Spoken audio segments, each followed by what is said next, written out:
Bonjour, je voulais vous faire une petite vidéo sur la réflexologie plantaire pour vous expliquer un peu mieux ce que c'est.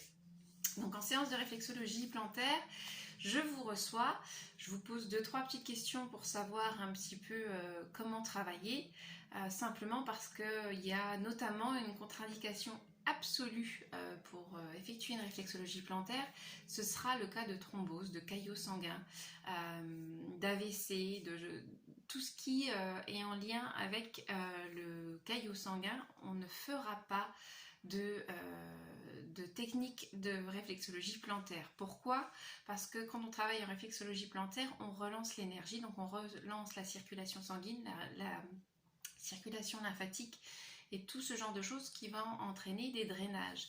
Et s'il y a caillot, il y a possibilité, c'est une possibilité qui est vraiment pas négligeable. Donc vraiment par principe de précaution, on ne pratiquera pas une réflexologie plantaire en cas de caillot.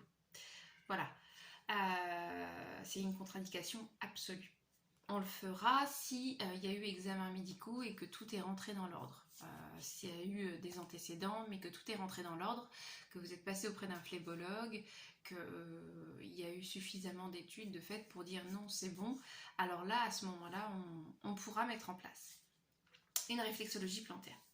Donc la réflexologie plantaire, c'est une technique où on va travailler en interne, on va utiliser votre système nerveux et votre voûte plantaire. On va travailler à relâcher ou à stimuler les zones du pied, soit par des glissés, soit par des mouvements de reptation avec le pouce.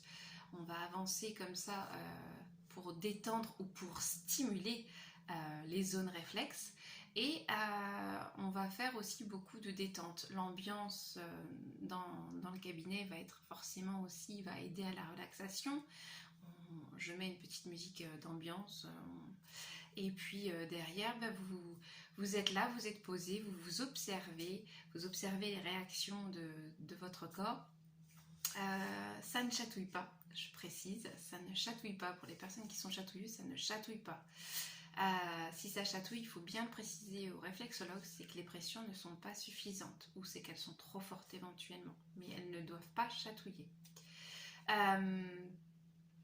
Donc on va faire différents mouvements pour travailler au niveau de la voûte plantaire et on va travailler sur des zones réflexes. Ces zones réflexes là, je vous montre, par exemple, vous avez cette planche-ci qui le décrit bien. Vous avez plusieurs zones au niveau du pied par lesquelles on va travailler les zones ganglionnaires, lymphatiques, zones pulmonaires, claviculaires, la dentition, les zones ovariennes, la prostate pour l'homme. On va pouvoir travailler plusieurs choses, les genoux, la sciatique, qui va se travailler aussi en plusieurs points. On va pouvoir travailler et donc on va envoyer un message nerveux via les stimuli que l'on va faire à votre cerveau. Il va y avoir une traduction qui va être faite et derrière un système hormonal sera mis en place et d'autres systèmes pour dire là il y a inflammation, il faut aller traiter l'inflammation. Donc ça va avoir du coup un effet antalgique auquel il faut faire attention parce que ce n'est pas parce qu'on ne sent plus la douleur que tout est réglé. Et derrière une séance de réflexologie, on peut avoir l'impression que tout va mieux, que c'est parfait, la douleur est partie. Non, le travail se fait et parfois il faut plusieurs séances. En règle générale, c'est un protocole de 3 séances. C'est à chacun de faire comme il le veut. Je n'impose rien du tout dans mes séances. Les clients qui viennent le savent très bien. Vous revenez, on fait le protocole ou on le fait pas. En tout cas, moi je travaille et je vous dis ce que j'ai ressenti sous le pied. Ensuite, votre corps va drainer, va travailler sur 3 semaines. C'est pour ça que j'impose des pauses de 3 semaines, en règle générale, je dis même 1 mois, pour être sûr que le corps est bien récupéré derrière. Mais vous pouvez revenir au bout de 2 mois, 3 mois ou ne pas revenir du tout. C'est vraiment au ressenti de chacun ou venir que quand vous en avez le besoin. Parce que là encore, on a des théories, mais chaque corps et chaque cas est différent. Chaque pathologie ne va pas être traitée de la même manière en fonction des personnes. Voilà, des fois on va croire que ça vient d'un point et en fait c'est un point complètement miroir opposé qui va faire qu'on a on a ce ressenti là et cette douleur là, cette gêne là à un endroit. On le retrouve aussi, si vous en parlez à votre ostéopathe, il pourra vous le dire que des fois c'est... Oui, mais le point de départ, c'est pas votre épaule, mais c'est votre bas du dos par exemple, ou alors ça va être la nuque. Voilà, on travaille vraiment de façon holistique sur le corps en entier, en vision globale. Un autre schéma du pied plus classique que vous pouvez retrouver sur les planches, vous pouvez trouver ces images-là un peu partout. Et donc là encore, on va pouvoir travailler donc sur les intestins, on va travailler sur le côté pulmonaire, le foie, l'estomac, tout ce qui est tête, sinus se trouve au niveau des orteils. On retrouve aussi un point sciatique. Enfin voilà, il y a toute votre colonne vertébrale à l'intérieur de chaque pied. Vous avez les bras, les genoux et les jambes sur l'autre côté.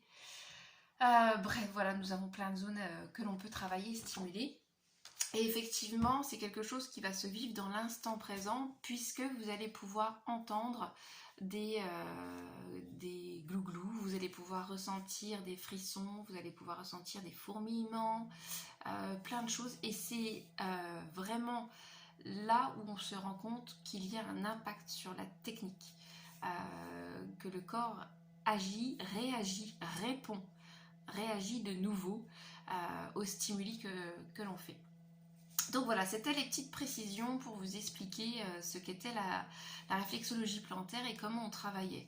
Et en relâchant les tensions, en détendant le corps mais sans l'endormir, vraiment en relâchant simplement la pression, et bien là on va se mettre sur un système pédale de frein au niveau de votre système nerveux, et du coup votre corps va pouvoir drainer et va pouvoir travailler et faire ce qu'il a à faire pour retrouver une capacité, une meilleure circulation des énergies, donc des fluides à l'intérieur de votre corps, et retrouver une capacité optimale de travail, de drainage, et voilà, et donc retrouver derrière une meilleure énergie. Donc pendant un certain temps, on peut être un petit peu en mode pédale de frein, fouf.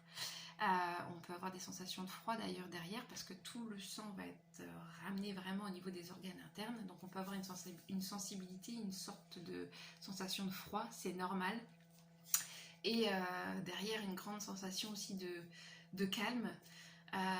Pour certaines personnes, c'est simplement l'ocytocine qui est sécrétée, la baisse du taux de cortisol, parce qu'on va travailler sur les surrénales pour diminuer, pour calmer un petit peu le jeu, et voilà, et derrière votre corps va gérer donc durant 2 semaines, 3 semaines, et c'est pour ça qu'on se laisse du temps. La 3e semaine et la 4e semaine vont être vraiment un temps de récupération et de je repars, et voilà.